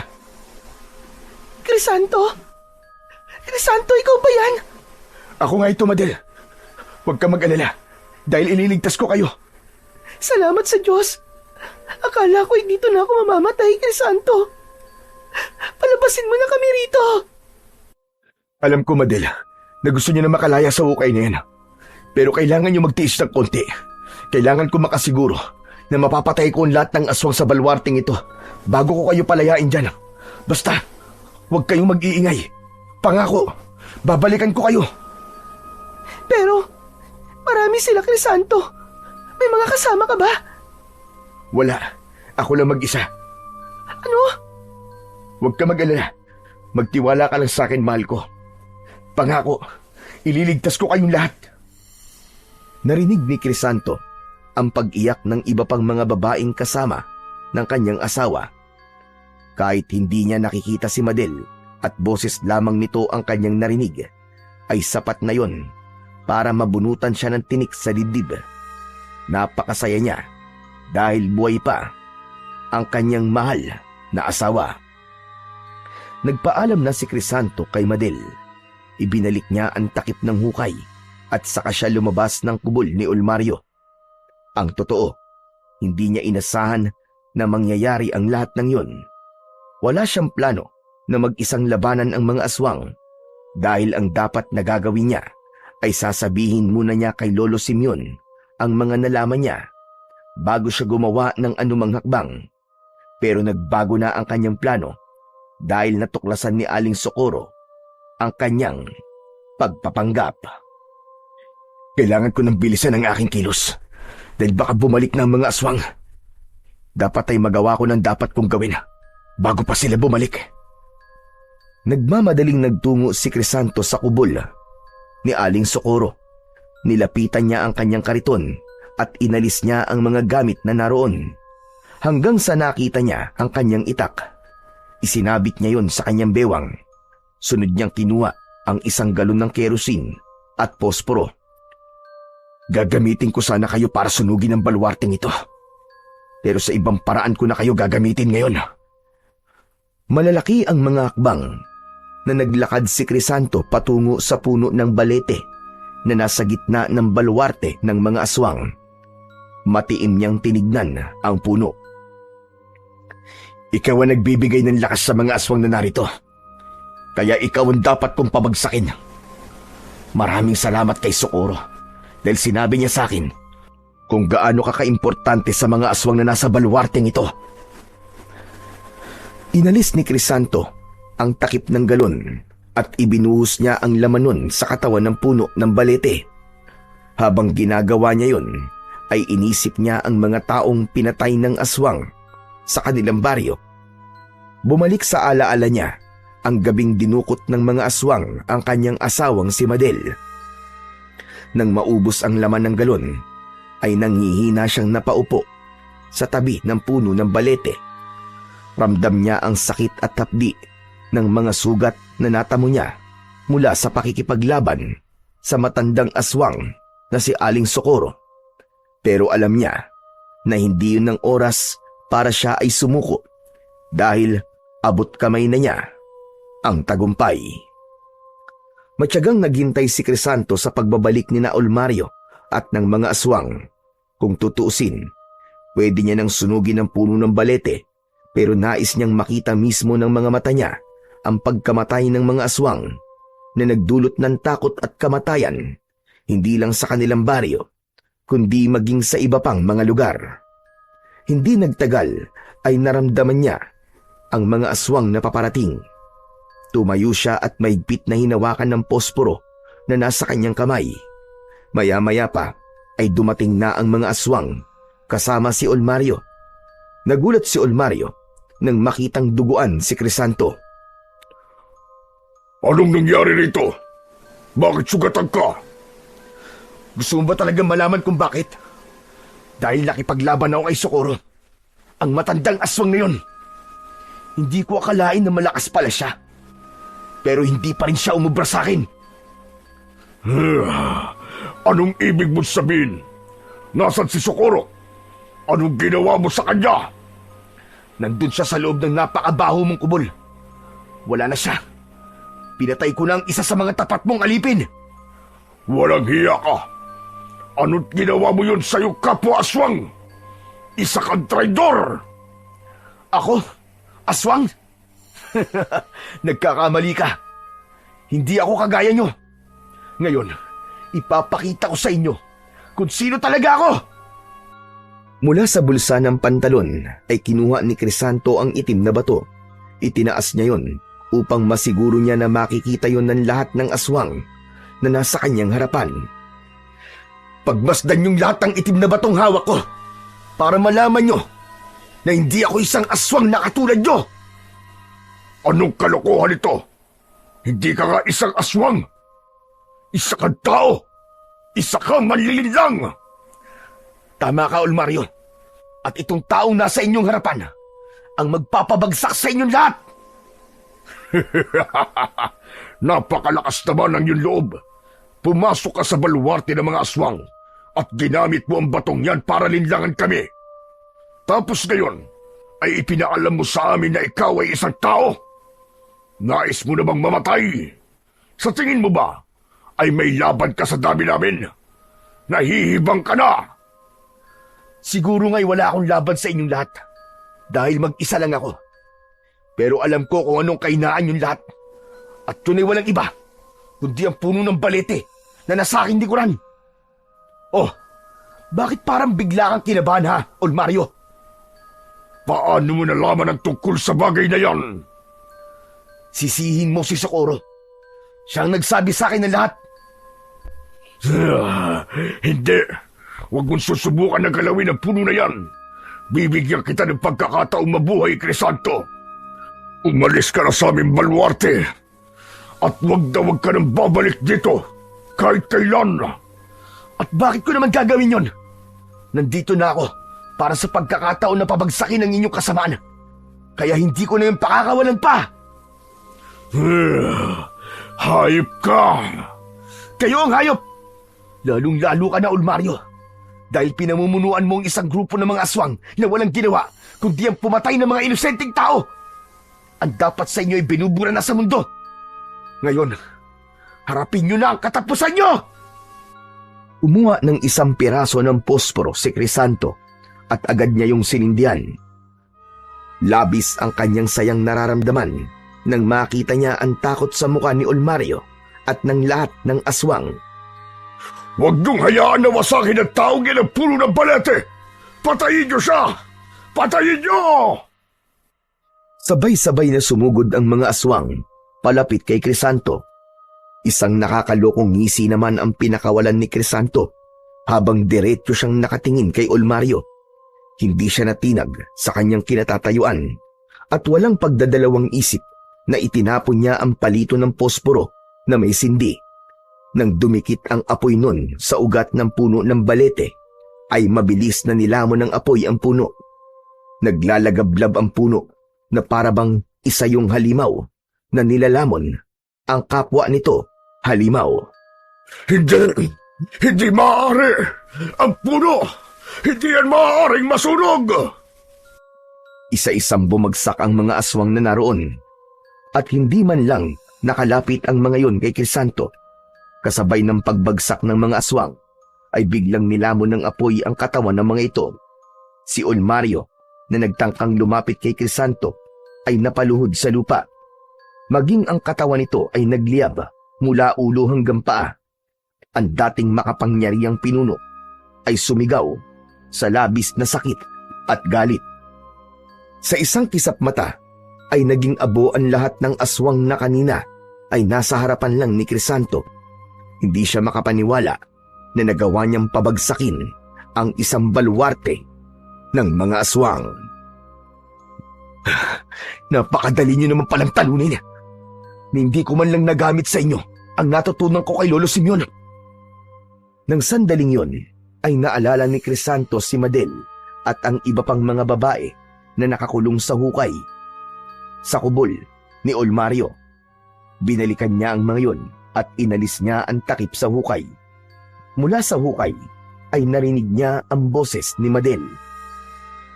Crisanto! Ikaw na ba yan, mahal ko? Oo, mahal ko. Ako nga. Maaari na kayong lumabas. Sige na. Wala na ang mga aswang. Ligtas na kayo. Unang lumabas si Madel. Labis ang awang naramdaman ni Crisanto nang makita ang kanyang asawa. Napakapayat nito at napakarumi. Ganun pa man, niyakap pa rin ito ni Crisanto at hindi niya napigilan ang pag-iyak.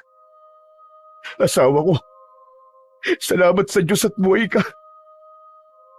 Patawarin mo ako kung hindi kita naligtas noong kinuha ka ng mga aswang. Hindi mo kailangan humingi ng tawad. Ang mahalaga ay narito ka at iniligtas mo ako. Pero mahal ko, paano mo nagawa ang lahat ng to? Tinulungan ako ni Lolo Simeon. Sinanay niya ako na maging isang manunugis para magkaroon ako ng kakayahan na iligtas ka at ang iba pang mga dinukot na mga aswang. Pero saka na muna tayo mag-usap. Sa ako na ikikwento sa iyo lahat. Yung mga babaeng kasama mo, bakit hindi pa sila lumalabas? Natatakot kasi sila na baka may aswang dito sa labas. Lahat kami na ikinulong nila ay natatakot na lumabas sa hukay na yan. May isa kasi kaming kasama na sinubukan tumakas, pero nang mahuli siya, ay pinatay siya ni Ulmario. Ang mabuti pa siguro, ay ikaw na ang kumausap sa kanila. Sige na. Sabihin mo na pwede na silang lumabas. Maniwala ka sa akin. Kahit isang aswang ay wala nang nabubuhay sa lugar na to. Tumango si Madel at saka ito sumilip sa hukay kung saan naroon pa rin ang iba pang mga babaeng bihag. Mga kasama, Pwede na kayong lumabas. Wala nang mga aswang. Pinatay sila ng asawa ko. Maniwala kayo sa akin. Hindi ba? Matagal na nating hinihintay to. Makakabalik na tayo sa bahay natin. Makakabalik na tayo sa mga mahal natin sa buhay. Malaya na tayo. Matapos yung sabihin ni Madel, ay isa-isa nang lumabas mula sa hukay ang mga babae. Lahat ay bakas ang takot sa muka. Nang makalabas na ang lahat, ay sinabi ni Crisanto sa mga yon na hindi na kailangan matakot ng mga ito dahil wala na ang pinuno ng mga aswang na si Olmario at ang lahat ng mga alagad nitong aswang. Muling humarap si Madel kay Crisanto at naiiyak itong nagsalita. Mahal ko, patawarin mo ako kung pinigilan kita na maging isang maninugis. Kung hindi ko sana ginawa yon, baka nagkaroon ka kagad ng kakayahan na makipaglaban sa mga aswang. Hindi na sana umabot sa ganito ang lahat. Patawarin mo ako, mahal ko. Naiintindihan ko kung bakit ayaw mo ko maging manunugis, mahal ko. Ayaw mo lang na may mangyaring masama sa akin. Pero kalimutan na natin yun, Madel. Ang importante ay ligtas ka. At wala na ang mga aswang na kinatatakutan natin. Hindi nagtagal ay magkakasama na nilang nilisan ang baluarte ng mga aswang. Habang patuloy na nasusunog ang puno ng balete, walang pagsidlan ang kasiyahan ni Crisanto dahil sa wakas ay nagawa na niyang iligtas ang kanyang mahal na asawa kasama ang lahat ng babaeng dinukot ng mga aswang. Kahit napabagsak na ni Crisanto ang baluarte ng mga aswang, ay hindi siya huminto sa pagiging manunugis. Sa tulong at gabay ni Lolo Simeon, ay patuloy siyang nagsanay sa pakikipaglaban.